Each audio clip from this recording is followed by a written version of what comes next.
It's a big mindset shift going from accumulation to distribution. It's a completely different way of looking at your portfolio. So the biggest thing I think when you're gearing up is to make sure that you have cash. I say when people are accumulating, 6 to 12 months of cash is a good emergency fund. But when you're in decumulation, I say at least 2 years. Hi there, I'm Mindy Jensen. And I'm Carl Jensen. And this is the Mindy and Carl on Living a Fi Life, where we talk about what happens after you reach financial independence. Why do we call this show Living a Fi Life? Because we're talking about and talking to people who are living their best life after reaching financial independence. But we're also talking to people who have tips for those who are living their best Fi Life. Like today's guest, Emma von Weise. Emma, thank you so much for joining us today. Excited to be here. Emma, can you give us a brief overview of your financial story for anybody who didn't listen to episode 534 of the BiggerPockets Money Podcast, where you told your story in greater detail? So it kind of started, I worked full-time in high school. I just knew college, all that was going to be on me. That kind of just started a journey of intentionality and personal finance interest for me that just kind of grew and grew and grew. And when I got to college, I ended up doing some little hacks to make that a lot more affordable, and they ended up paying me. So then I had all this money saved up. And I was like, what do I do with it? So I went to a bank because I thought banks are going to help me. They put me in a CD for 2 years. Somebody else tried to sell me whole life insurance. And it wasn't till somebody sat me down and said, okay, here's Vanguard, here's a Roth IRA, here's compound interest. It was just amazing to see. And I just felt this weight lift off my shoulders. I was like, oh, I will be okay. And at the time I was in college, I said, okay, this made me feel amazing. How can I do that for other people?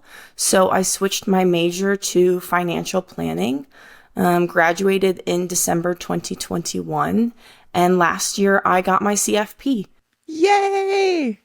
Congratulations. And now I get to do my hobby as my job. You said something that I thought was quite profound a moment ago. You said you got out of college and you had money saved up. You actually had a surplus, a positive net wealth. Did I hear that right? Yes. So I had I think I did the math when I did Mindy's show last year. I think I probably saved up $50,000 in 4 years. I think that's so awesome. I don't know what you did different from me, but I came out with a net worth of negative $60,000. And that was inflation adjusted. I don't know. It would have been a little bit less than that. But yeah, way to go for you. And I wish I had you as a mentor 25 years ago. Now is the part, Emma, where you tell him that you weren't even born 25 years ago. I was not. Nope. I was probably a thought at that point, near conception. As if I didn't feel bad enough about myself.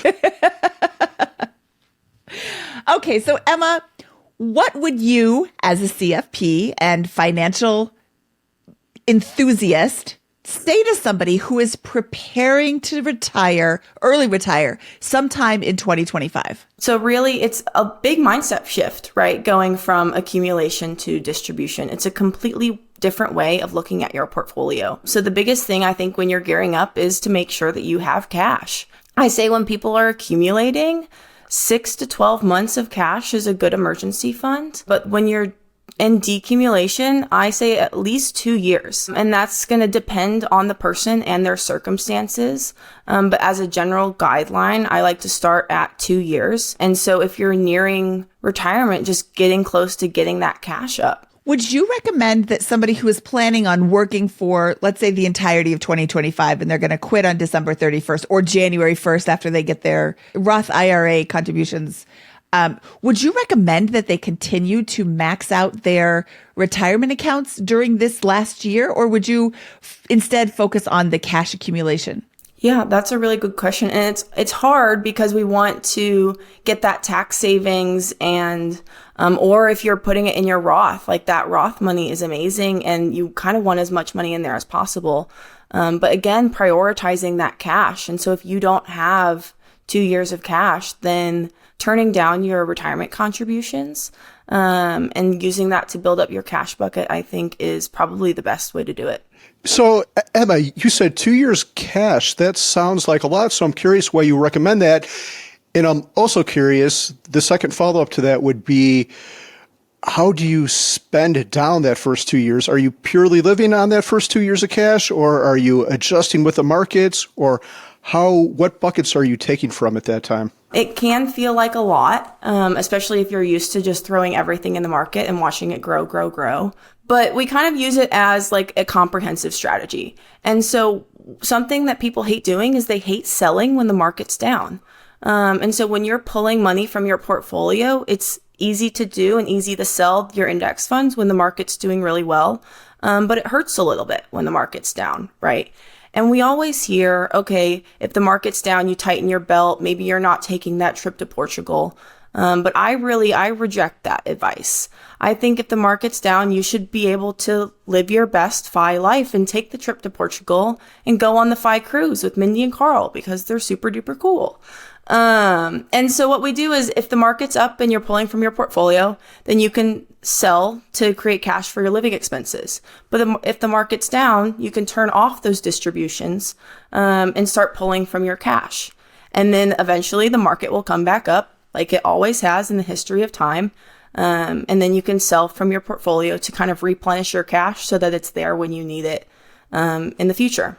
Emma, how long would you recommend somebody keeping 2 years of cash on hand? How long? Forever. I think as long as you're pulling down from your portfolio, you should always have about 2 years of cash. And again, that's going to dwindle. Like say if the market's been down for 18 months and you haven't really been pulling from your portfolio, you're going to have a lot less than 2 years. But eventually the market's going to rebound and you're going to be able to replenish that. And so you should just kind of always have that there as a safety net. And so that you feel safe spending your money that you work so hard to accumulate.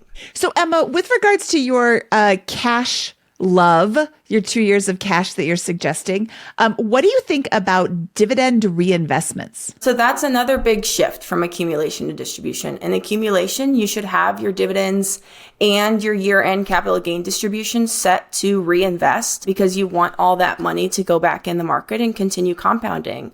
But when you're in distribution mode, you're kind of prioritizing cash in a way that you never have before.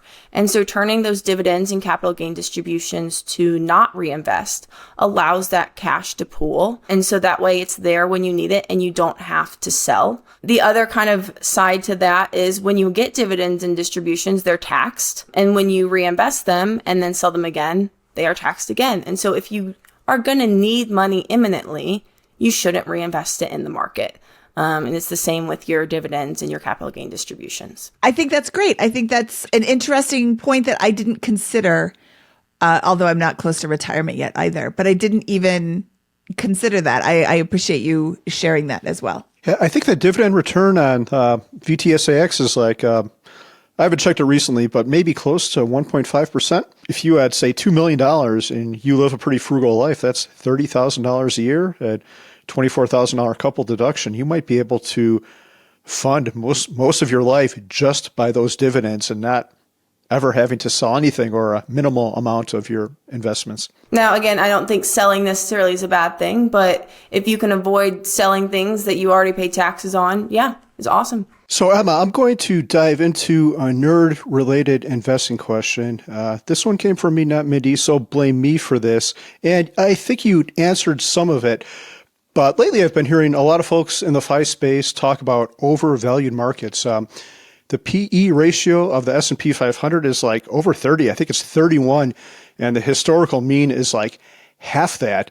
The main worry of an early retiree is sequence of returns risk. What do you think about all this? And maybe if you could, I think you'll give a much better definition of it. What is sequence of returns risk? And what do you think about the market valuations now? And I apologize for this question. Yeah, sequence of returns risk is just the impact of market volatility on when you're pulling down from your portfolio. Money with Katie actually did a really great episode a couple months ago. I think it was called Market is at an All-Time Highs. What does that mean for you? She just did just a quick kind of discussion on this. And she pulled a couple article headlines. And they were like, oh, the market's overvalued. The market's really high. PE ratios are really high.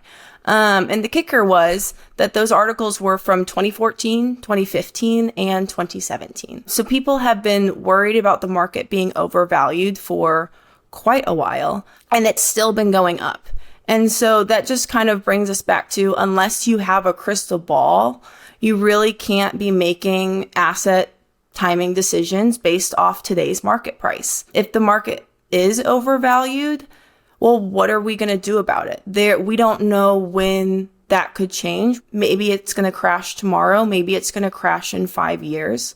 But if you panic and you sell everything today, you could miss some of the best days in the market. And there are some really great charts on that. I was looking at one today, said if you were invested from 1980 to 2021 and you missed the 10 best days of the market, your portfolio would only be about 36% of what it would have been had you stayed invested. And those 10 days are really hard to spot. I think 7 of the 10 best days of the market occurred within a couple weeks of the worst day of the market. And so if the market went down and you panicked and you sold, well, then you're probably missing the best day. And then your portfolio is going to suffer even more because of it. Yeah, just one quick follow-up. I really love your 2-year cash buffer because that mitigates all of this. If you retire and then the next year the stock market takes a 50% dump, so what? You're not selling at that reduced price because you have the cash buffer and you don't have to worry. So that's, I think that's super cool advice, and we'll definitely follow that should Mindy ever stop earning money. So one of the things that I find really interesting is that Scott Trench, my co-host on the BiggerPockets Money podcast, recently sold 40% of his index fund holdings, not because he doesn't believe in the long-term viability of the American economy, but because he doesn't feel like he could handle seeing his portfolio drop so dramatically should there be a huge drop. So he sold 40% of his index funds holdings and put it into cash flowing real estate, which I think you could argue would be sort of acting like a bond. Yeah, maybe. But I would say if that's what he wants to do for his own emotional security, that's one thing. But like, a lot of people don't want to invest in real estate. They just want to do the easy thing and keep their money in stocks. So I wouldn't say invest in real estate as a hedge necessarily against the market. You invest in real estate because that's something that you want to do already. And he is the CEO of BiggerPockets. He's very well versed in real estate. I like your caveat though, because I don't think that people should be, I'm not following Scott's lead. I'm not going to sell 40% of my index funds. I think it's an interesting experiment for him, but I'm staying in the market and I like the market. We are 100% in stocks. We have 0% in bonds.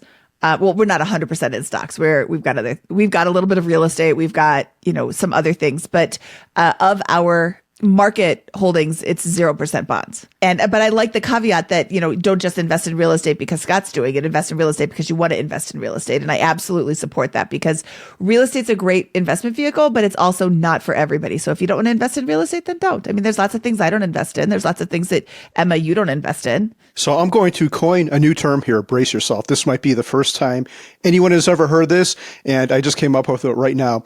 What I think about investing, most people I find are in two camps. It's pretty binary. They're either index fund investors or stock market, or they're real estate. You don't find a lot of people who do both. So here comes the new term. Would you consider Scott polyinvestorous? I like that a lot. Scott is polyinvestorous. Well, Carl, you and I are poly as well. We are. Yeah, we're open. We have an open investing philosophy. Mostly open. I still don't want to invest in crypto. Except Mindy Coin, which might be coming out soon. That's a whole other podcast. Yeah, that is not coming out. So we have a new year, a new administration. Are there any big changes? I know there's always little things like limits change for 401ks, things like that. But are there any things that the audience should be watching out for or paying attention to specifically? That's a really good question. I think the biggest recent change was the passing of the Social Security Fairness Act that just came out. So previously, if you had a pension and you didn't pay into Social Security for a good chunk of time, you were subject to WEP, the Windfall Elimination Provision, or GPO, Government Pension Offset, if you were taking a survivor benefit. That is no longer in effect. So we just had a client who their spouse passed away and they weren't getting their Social Security from their spouse because they had a pension that offset it and it made their Social Security benefit zero. Well, they just went to the Social Security office and said, hey, this new bill came out. And actually, the bill is retroactive as of January 1st, 2024. So they retroactively got about $30,000 of back pay, and now they're getting Social Security every month. And so that's probably the biggest thing, where if you were impacted by that, to make sure to go to your Social Security office and make sure that you can get your income adjusted. But aside from that, there isn't anything big that I can think of off the top of my head. But we are in a new administration, and I know people are worried about what changes could come and how to prepare themselves for that. And that is just one where we're taking things one day at a time, and we're just keeping an eye out, and we can't make moves before we know what's going to happen, but taking things one step at a time and reacting when we have information. And one thing I'll add on to that, Emma, is I hear that same worry from people, but if anyone votes, it is senior citizens who are getting retirement benefits. And lawmakers do not want to lose the trust of those people. So I hear people make wild statements like their 401k is going to get taken away or things like that. I'm just pulling that out of thin air. That is not going to happen because politicians do not want to make the people who vote for them angry. So, and like you said, take it one day at a time. Don't worry about things until they actually happen or are proposed. All right, Emma, thank you so much for your time today. This was such a fun conversation. I always love chatting with you. And my viewers, if you have a question for a CFP, Emma's going to come back and Emma would be happy to answer those. You can reach out to Mindy at BiggerPockets.com or Carl at BiggerPockets.com and share your questions with us. Emma, is there any place people can find you online? I'm on LinkedIn. I am Emma von Weise. There is only one of me, so I'm nice and easy to find. I'm also on Instagram, and I probably frequent Facebook the most, but I'm not a big poster because the internet's a big, scary place. But I'm there. You can see what I have posted. Awesome. Emma, thank you so much for your time today. And if you like this video, please click the thumbs up and don't forget to subscribe to this channel for more tactical investing strategies, just like Emma shared today. Thank you so much for listening to another episode of Living a FI Life. And with that, Mindy and I say goodbye.